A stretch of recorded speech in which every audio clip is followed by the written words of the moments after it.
بسم اللہ الرحمن الرحیم۔ السلام علیکم۔ مرتے وقت انسان سب کچھ بھول جاتا ہے، لیکن دو ہستیاں جسے انسان مرتے وقت ہرگز نہیں بھولتا۔ جاننے کے لیے ویڈیو کو مکمل ضرور دیکھیے گا۔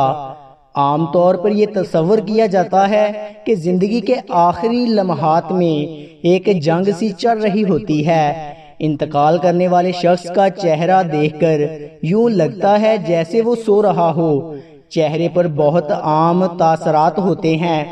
ایسا لگتا ہے کہ موت کا عمل آخری سانس لینے سے ایک ہفتہ قبل شروع ہو جاتا ہے۔ اس دوران صحت متاثر ہونے لگتی ہے، جسم کمزور پڑنے لگتا ہے، چلنے میں دشواری پیش آنے لگتی ہے اور غنودگی طاری رہتی ہے۔ آخری لمحات میں کھانا پینا مشکل ہونے لگتا ہے اور کسی شخص میں طاقت نہیں کہ خدا کے حکم کے بغیر مر جائے۔ اس نے موت کا وقت مقرر کر کے لکھ رکھا ہے، اور جو شخص دنیا میں اپنے اعمال کا بدلہ چاہے اس کو ہمیں یہیں بدلہ دے دیں گے، اور جو آخرت میں طالب ثواب ہو اس کا وہاں اجر عطا کریں گے، اور ہم شکر گزاروں کو ان قریب بہت اچھا صلہ دیں گے۔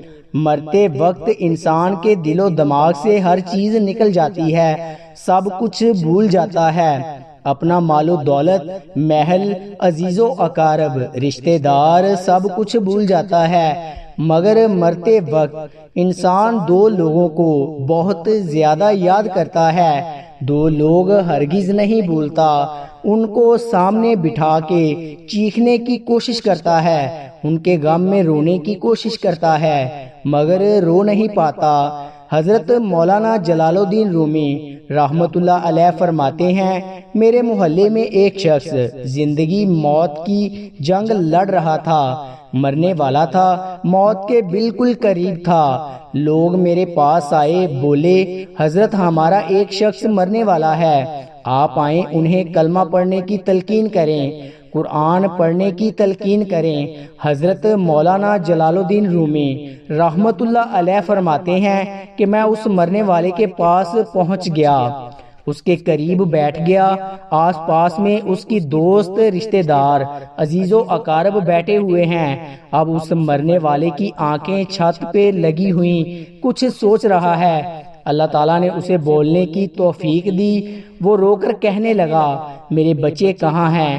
اس کو نہ کمایا ہوا مال یاد آیا، نہ دولت یاد آئی، نہ عزیز و اقارب، یہاں تک کہ اسے ماں باپ بھی یاد نہ آئے۔ بس وہ کہتا ہے میرے بچے کہاں ہیں؟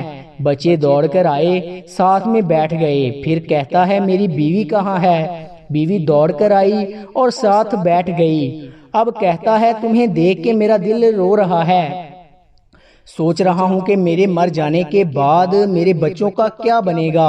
انسان جب مرتے وقت بچوں کو دیکھتا ہے، اللہ تعالیٰ جب اسے دیکھنے کی توفیق دیتا ہے، ہمت دیتا ہے، جب آخری بار بچوں کو دیکھتا ہے تو وہ یہ بھول جاتا ہے کہ میرے مرنے کے بعد میرا کیا بنے گا۔ یہ سوچتا ہے کہ میرے مرنے کے بعد میری اولاد کا کیا بنے گا۔ میرے مرنے کے بعد پتہ نہیں میرے بچوں کا میری طرح کوئی خیال رکھے گا یا نہیں۔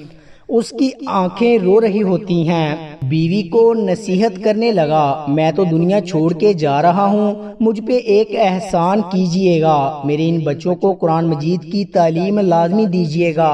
ان کے منہ سے نکلا اللہ کا نام میری قبر کو روشن کر دے گا، مجھے جہنم کی آگ سے، اللہ کے عذاب سے دور کر دے گا۔ کو دین کی تعلیم دینا۔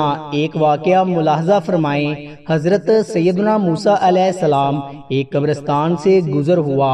آپ علیہ السلام نے دیکھا قبرستان کے ایک قبر کے اندر مردے کو دردناک عذاب دیا جا رہا ہے۔ مردہ عذاب میں مبتلا ہے، اس کی قبر جہنم کے گڈھوں میں گڈھا بنی ہوئی ہے، مردہ عذاب میں مبتلا ہے، چیخو پکار کر رہا ہے۔ حضرت سیدنا موسیٰ علیہ السلام آگے چلے گئے۔ کام کرنے کے بعد واپسی جب اسی راستے سے گزر ہوا، آپ نے دیکھا وہی جہنم میں جلنے والا شخص جس کی قبر میں عذاب دیا جا رہا تھا۔ وہ شخص جنت میں ٹہر رہا ہے، اس کی قبر جنت کا باغ بنی ہوئی ہے۔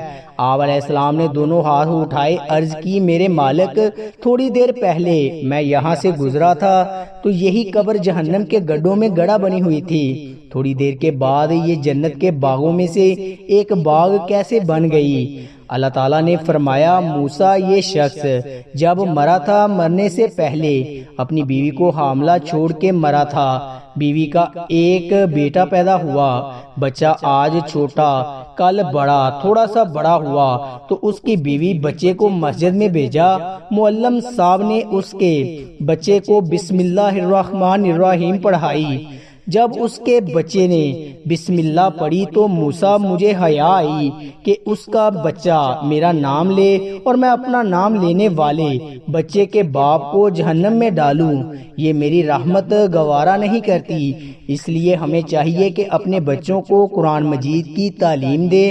اگر تم چاہتے ہو کہ تمہاری قبریں روشن ہوں، عذاب تمہارے قریب بالکل نہ آئے، تو اپنے بچوں کو قرآن مجید کی تعلیم دینا۔ حضرت مولانا جلال الدین رومی رحمت اللہ علیہ فرماتے ہیں، وہ شخص توبہ کرتا کرتا یہ کہتا کہ میرے بچوں کو قرآن کی تعلیم دینا، ایک دم اس کی زبان لڑکھڑانے لگی، اس کا بدن کانپنے لگا، موت کا فرشتہ آ گیا روح نکالنے کے لیے۔ فرماتے ہیں جب انسان کی روح نکلتی ہے تو اس کا منہ کھل جاتا ہے، دونوں ہونٹ ایک دوسرے سے جدا ہو جاتے ہیں، انسان کی روح انسان کے پیروں سے نکلتی ہوئی اوپر کی طرف آتی ہے، جب دل اور پھیپھڑوں تک پہنچتی ہے تو یہ لمحہ ہوتا ہے کہ یہ وہ وقت ہوتا ہے کہ جب انسان زندگی میں پہلی بار فرشتے اور شیطان کو دیکھتا ہے، یہ وہ مرحلہ ہوتا ہے جب انسان کی ایک طرف شیطان اس کے کان میں غلط مشورہ ڈالتا ہے اور دوسری طرف اس کی زبان سے اس کے عمل کے مطابق الفاظ نکلنے لگتے ہیں۔ اگر انسان نیک ہوتا ہے، نمازی ہوتا ہے، عبادت گزار ہوتا ہے،